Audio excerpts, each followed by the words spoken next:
Bismillahirrahmanirrahim. Assalamualaikum warahmatullahi wabarakatuh. Bismillahirrahmanirrahim. Alhamdulillahirrabbilalamin. Wabihi nasta'in ala amri dini waddin. Amma ba'du. Alhamdulillah, pada kesempatan kali ini kita dapat bertemu di sini untuk mempelajari tentang hubungan pembelajaran dan teknologi. Pertama-tama yang terhormat yaitu Ibu dosen Ibu Malika selaku dosen pengampu dari mata kuliah Teknologi Informasi dan Komunikasi. Di sini saya dari kelompok 5 akan mempresentasikan tentang hubungan pembelajaran dan teknologi dari kelompok 5, yaitu yang pertama Rijalun Nurqawim, saya sendiri dengan NIM 2011-933. Yang kedua Analaitul Hidayah dengan NIM 2011-922. Dan yang ketiga Anissa Nur Yudianti dengan NIM 2011-930. Memasuki materi yang pertama, yaitu tentang pengertian hubungan pembelajaran dan teknologi. Yang kedua yaitu faktor pendukung hubungan pembelajaran dan teknologi. Yang ketiga latar belakang hubungan pembelajaran dan teknologi. Yang keempat pendapat para ahli tentang hubungan pembelajaran dan teknologi. Yang kelima yaitu relevansi hubungan pembelajaran dan teknologi. Memasuki materi yang pertama, yaitu pengertian hubungan pembelajaran dan teknologi. Yaitu secara etimologi kata teknologi berasal dari kata tekni yang artinya yaitu serangkaian prinsip atau metode rasional yang berkaitan dengan pembuatan suatu objek atau kecakapan tertentu atau pengetahuan tentang prinsip-prinsip atau metode. Pendidikan teknologi adalah metode ilmiah untuk mencapai tujuan praktis ilmu pengetahuan. Yang kedua yaitu faktor pendukung hubungan pembelajaran dan teknologi.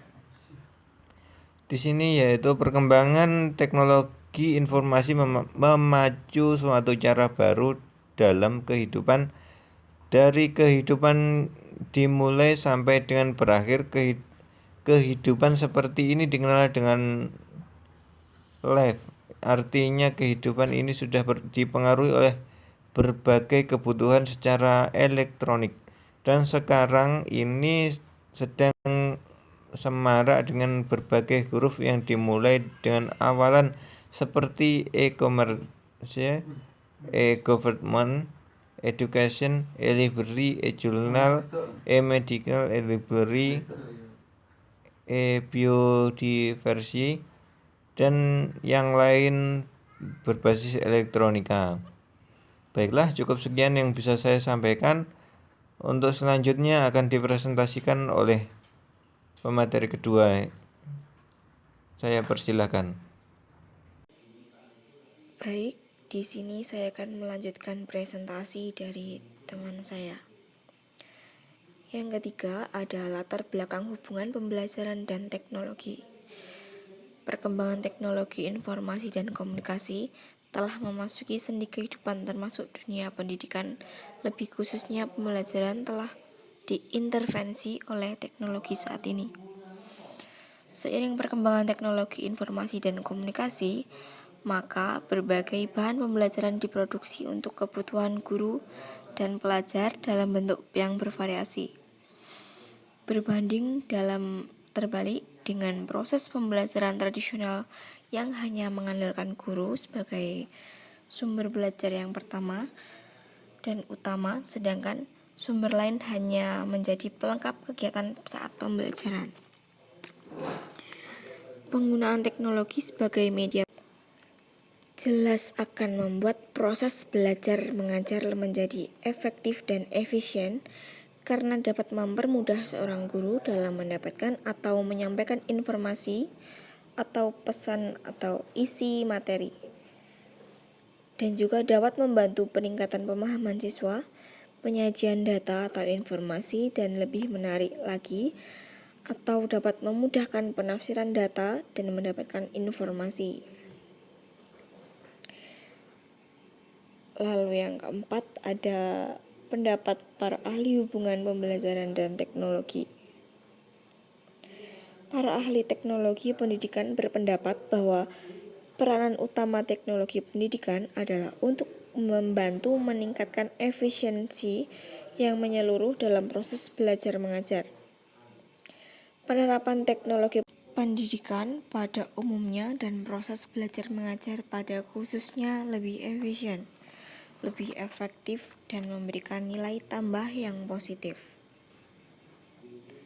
Yang dimaksud efektif dan efisien di sini maksudnya adalah berarti berupaya pendidikan yang dilakukan hendaknya dapat mencapai tujuan yang telah digariskan dengan sedikit mungkin mengeluarkan biaya, tenaga, dan waktu. Pembelajaran teknologi atau komputer memiliki beberapa keuntungan seperti yang dikemukakan oleh Wankat dan Oren Vance, yaitu salah satunya adalah dapat mengakomodasi siswa yang lamban karena dapat menciptakan iklim belajar yang efektif dan dengan cara yang lebih individual. Selanjutnya dapat merangsang siswa untuk latihan karena tersedianya animasi grafis, warna, dan musik. Kemudian yang terakhir ada kendali berada pada siswa sehingga kecepatan belajar yang dapat disesuaikan dengan tingkat dan kemampuan. Mengacu pada beberapa keuntungan yang diperoleh tersebut, maka penggunaan teknologi komputer diyakini dapat meningkatkan hasil dan motivasi belajar siswa. Peningkatan hasil dan motivasi belajar siswa secara langsung merupakan indikator efektivitas dan efisiensi pelaksanaan pembelajaran. Oleh karena itu, pengembangan pembelajaran berbasis teknologi dalam pembelajaran merupakan hal yang sangat penting dan harus dilakukan oleh seorang guru. Nah, selanjutnya akan diteruskan oleh teman saya. Terima kasih.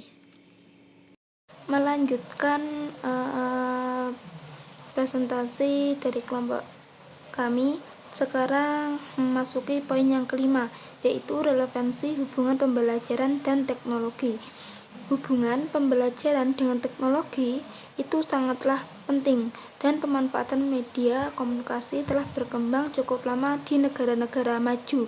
Yang dimaksudkan dengan pemanfaatan media ini ialah media elektronika dan fotografi, jadi radio, film, televisi, bahkan komputer untuk pembelajaran terprogram. Di negara-negara maju lainnya, misalnya Jepang, orang menggunakan televisi atau siaran televisi terbatas. Jadi hubungan pembelajaran dan teknologi itu sangatlah penting, karena zaman sekarang itu pembelajaran sudah menggunakan teknologi, menggunakan HP, komputer, dan cara pembelajarannya pun dengan menggunakan aplikasi seperti Google Classroom dengan cara tatap muka melalui Meet, Zoom, dan lain sebagainya. Jadi teknologi itu semakin berkembang. Mungkin itu dari kelompok kami, cukup sekian. Wassalamualaikum warahmatullahi wabarakatuh.